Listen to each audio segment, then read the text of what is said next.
Pastor Mack has had his first ever press conference previewing the Minnesota matchup coming this Thursday. But what can we take away from it? Well, let's talk about it.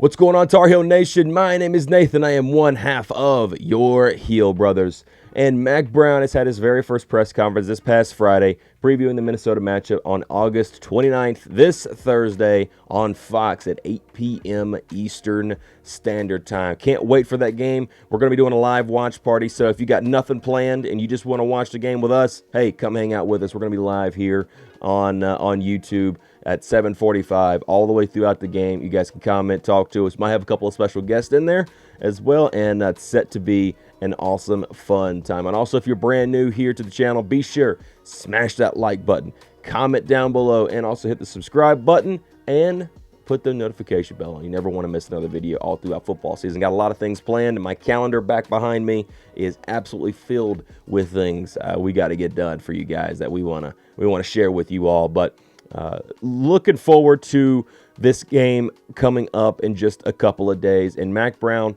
went through and talked about a few different things throughout his hour-long press conference. And I was able to take about 5 takeaways from this interview. And I think they're huge. I think they're big. I think they speak on the team. So I'm going to show you guys some audio clips from all that, and let's kind of discuss the few things that I have here. All the videos going to be coming from Tar Heel Illustrated. I thought that they had the best audio throughout any of Inside Carolina, THI, and also the Go Heels, the main Carolina page. I thought they had the best audio. So we'll be playing the audio and the clip from there, and just wanted to give the props where it may be. Over there. The full interview will be down in the description below, so you guys can go check that entire thing out if you want to.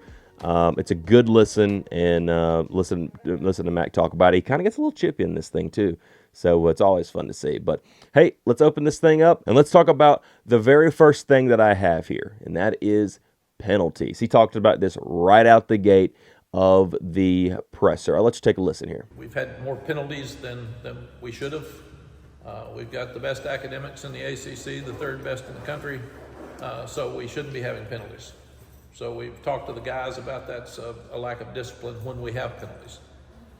This game last year, I think we only had 3. We might have had 5. It was very, very few, and that was a big factor in winning the Minnesota game last year. So we have documented every penalty. We've had ACC officials at every practice, and then there have been consequences for those that have had penalties. So Mack Brown has been talking heavily this whole offseason in the spring and in the fall about penalties. Penalties has been killing North Carolina in a lot of different scenarios throughout any season over the last 5 years. You know, there's been some games that penalties have really hurt and cost Carolina. I mean, North Carolina had a touchdown on Virginia in this past season when they were, 6-0, ranked 10th in the country, that drove them back, and they were not able to score again. Who knows, could have won them that game. That's just an example right there.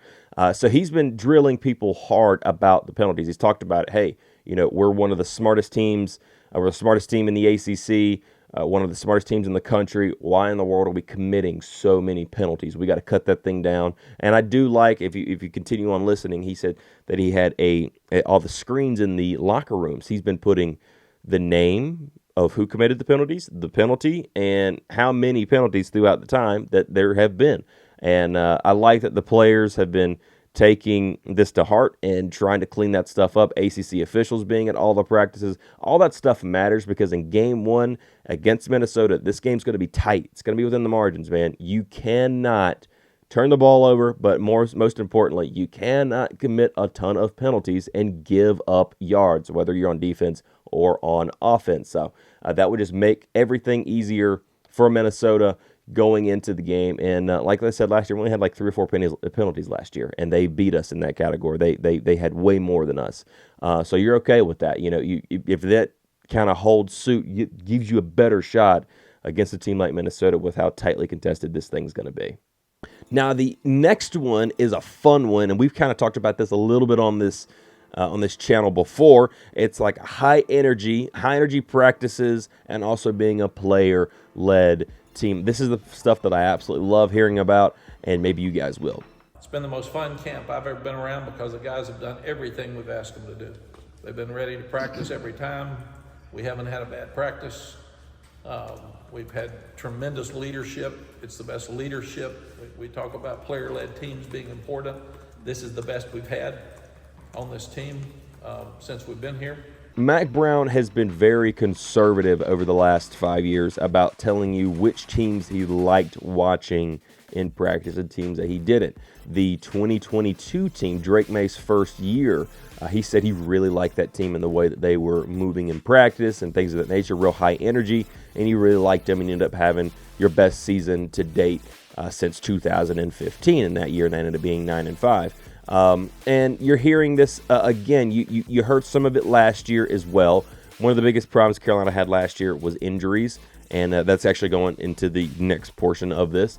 But this year, you've heard a lot about how bouncy the guys have been, how just upbeat they've been, how they've been zoned in, and they really feel like they're on a mission this year. And for the players to lead in the fashion that they have been, we talked about Kamen Rucker on the channel a couple of weeks ago about how he kept a guy from coming in because he wasn't taking things seriously, things of that nature. Hey, if you want to play on this team, I have to be able to trust you on a 3rd and 3, and if you're not taking things seriously or as seriously as they need to be taken, then how can I trust you? So seeing this team come together the way that it is, they have leaders all over the place, a bunch of senior guys all over the place. I understand we're relatively a younger team this year than we've been in recent years, but we got a lot of experience on this team still, and seeing them being player-led and the energy's up. You've got guys like Josh Harris, like Mack Brown said, that's got a wife and kids, man. 2 right now and a 3rd on the way. He ain't trying to play around. He's trying to get to the NFL. He's trying to make the most out of this opportunity here at Carolina, and a lot of that is contributed by team success. So seeing him come out there, or seeing this team, be talked about this highly. I think this is the best Mack Brown's ever talked about a team, and you felt that energy trickle all the way throughout the team. So I think that's huge for me, and I love it.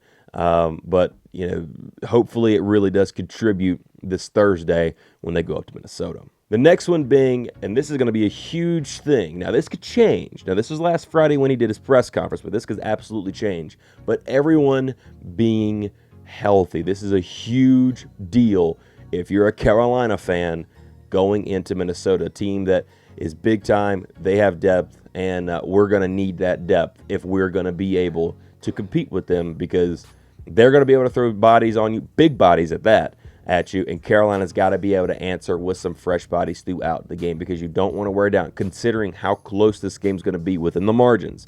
You cannot allow players to get hurt and not have somebody ready to step up and be able to step in that moment. So this is huge, and I'll let Mack Brown explain a little bit more about it. So guys are ready to go.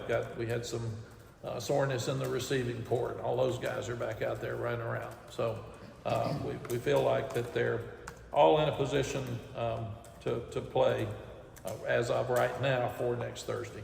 Number 4 on the list is something that I didn't think that we were going to have to talk about. I mentioned it once before when Alan and Russ from Tar Heel Huddle happened to be on a show together, but the special teams, being Tom McGinnis, I'm talking about, the punter that was brought in last year from Australia, was learning the game of football as things were going on.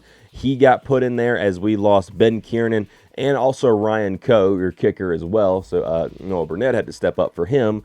But Tom had not had a great year last year. He was very slow off the hoof, couldn't get the ball out in time. We had some blocked punts.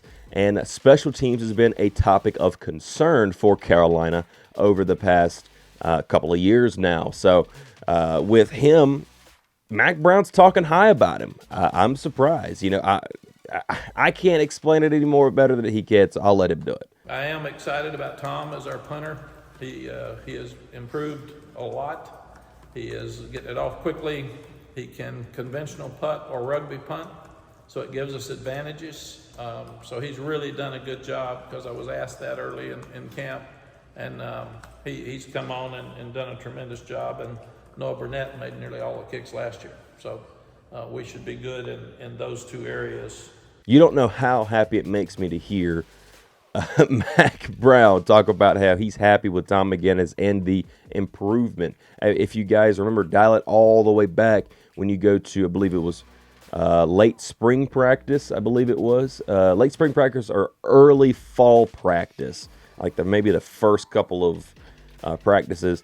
Mack wasn't talking too highly about the punters. He was talking about Tom and Lucas being the freshman that's come in, not having a great camp so far. But with Mack talking about how quickly he's gotten the ball off and things of that nature, it makes me feel better. I know they've been doing some live special teams as well, which is huge because you absolutely need that experience going in. I understand it's against your guys, but for him to get that feel back, if Mack's feeling confident about it, I'm gonna ride and die on that statement there. I'll take it. So hopefully Tom's done a good job, man. I'm looking forward to him, and maybe he could be our next international sensation in the kicking game. And the last one is the one I believe everybody's here to find out about, and this was Mack Brown talking about his quarterback room and the situation he finds himself in with that. So I'm going to let him talk about it first, and then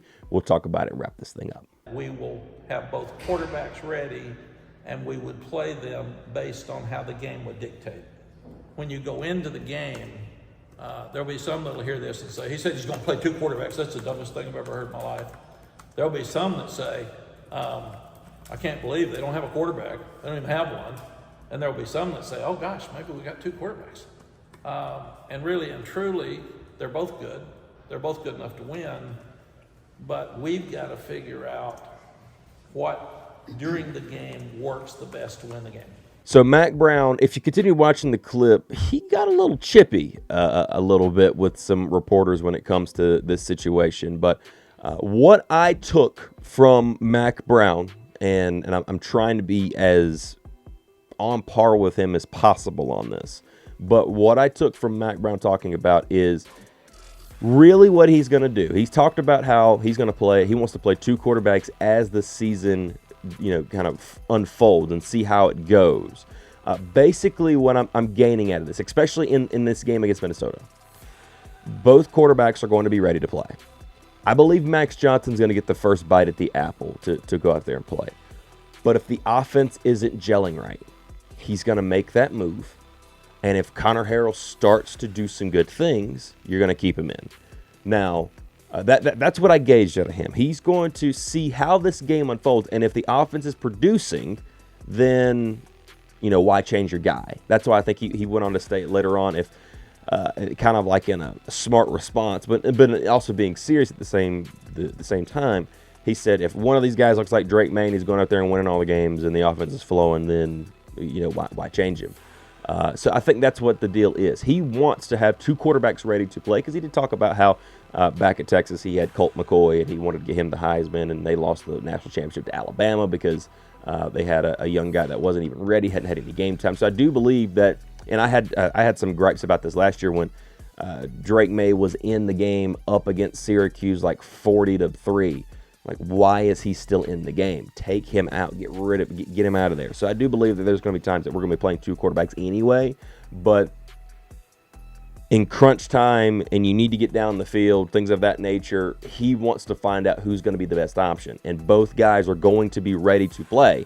And I think both guys are going to get a shot at this at Minnesota. We'll see how it goes. But Mack wants to find the best guy. And I believe they probably have two different play styles that they can run with either or, and they're going to see which one works best for this offense against a different team, not North Carolina in practice, but against a legitimate team, and they've got a good team to face in Minnesota to start off the season in the Big Ten, up in that atmosphere, to say the least. So let me go what you guys thought down in the comments below. What did you take away from Mack's press conference? Is there anything in there that I missed that you thought was a big takeaway? Let me know down there in the comments below. Be sure Like, comment, subscribe, hang out with us, getting ready to do more college football stuff for North Carolina. It's going to be so much fun. I'm ready for the football season. It's almost here, just a couple of days away, and we're looking forward to it. Anyway, thank you all for watching. Thank you all for being here. And as always, go Heels.